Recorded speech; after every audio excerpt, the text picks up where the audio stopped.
Welcome back, viewers. I had several issues with the pilot episode of Georgie and Mandy's first marriage, as I'll explain in this review of Season 1, Episode 1.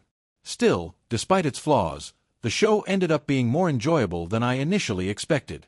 Pilot episodes are notoriously hard to evaluate since the writers are still figuring out the show's style and rhythm. Even so, once Georgie and Mandy's first marriage got through its clumsy first few minutes, it became clear that there was real potential.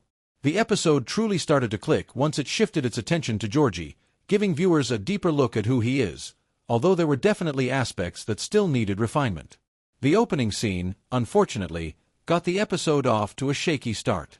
The show tried to squeeze in a meta-joke about laugh tracks, and it felt unnecessary and awkward.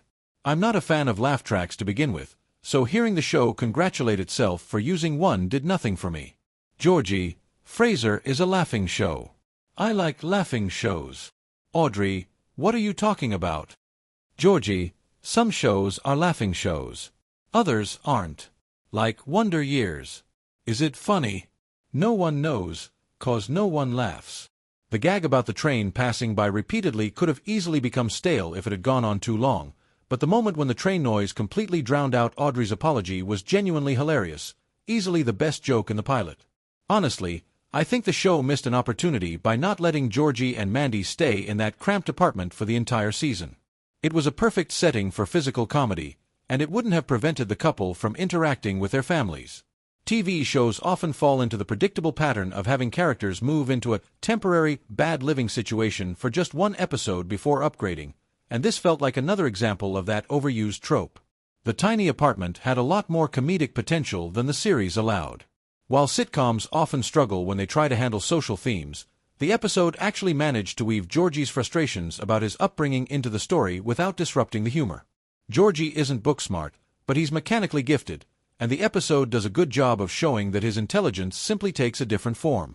Unfortunately for him, that wasn't the kind of intelligence his family valued, especially with Sheldon constantly overshadowing him academically.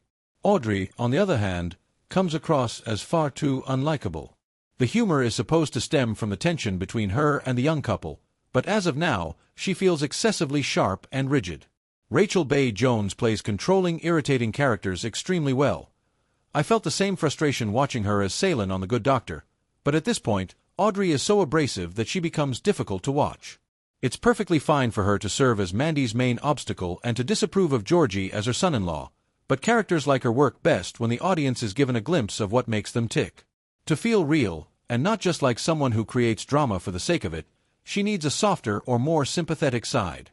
Without that, she risks becoming a one-note antagonist rather than a dynamic character who adds depth to the story. Don't forget to like, share, and comment on our videos.